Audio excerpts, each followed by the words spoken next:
बहुत पुरानी बात है। एक साधु अपने आश्रम में रहता था। वह शांत स्वभाव का, संयमी और ज्ञान में गहरा था। उसका जीवन तप और सेवा में बीतता था। साधु की पत्नी, जिसका नाम था गौरी, उसके साथ रहती थी।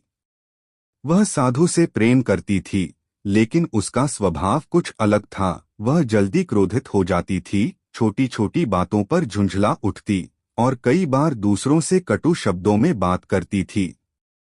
साधु उसे बार बार समझाता, गौरी, मनुष्य का व्यवहार ही उसका असली रूप होता है। अगर हम दूसरों से प्रेम और विनम्रता से पेश आएं, तो जीवन में सुख बना रहता है। लेकिन गौरी बात को हल्के में लेती और कहती, आज के समय में सीधे लोग ही सबसे ज्यादा दुखी रहते हैं। एक दिन की बात है। गौरी नदी से पानी भरकर लौट रही थी।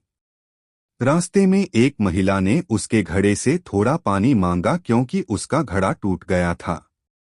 गौरी ने गुस्से में कहा, मैं तुम्हें क्यों दूं? तुम लोग हमेशा दूसरों पर निर्भर रहते हो। यह बात साधु ने दूर से देख ली, पर कुछ नहीं कहा।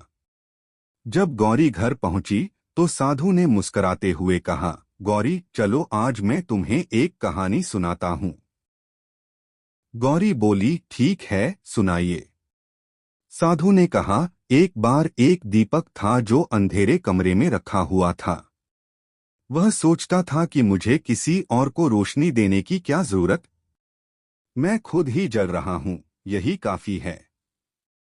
लेकिन जैसे ही एक बच्चा रोते हुए कमरे में आया, उसने देखा दीपक की रोशनी से उसे रास्ता मिल गया और वह सुरक्षित बाहर निकल आया। दीपक ने बिना कुछ कहे, बिना किसी अहंकार के, सिर्फ अपना काम किया, रोशनी देना। साधु ने गौरी की ओर देखा और बोला, गौरी, हमें भी दीपक की तरह बनना चाहिए। जो मदद मांगे उसकी मदद कर देनी चाहिए। दूसरों से कटुता से पेश आना हमें छोटा बना देता है। असली शक्ति सेवा और विनम्रता में होती है, न कि क्रोध और कठोरता में। गौरी की आंखों में आंसू आ गए। वह बोली, स्वामी, आपने मेरी आंखें खोल दी। आज के बाद मैं अपने व्यवहार पर ध्यान दूंगी और प्रेम पूर्वक सबसे पेश आऊंगी। साधु ने मुस्कराकर आशीर्वाद दिया।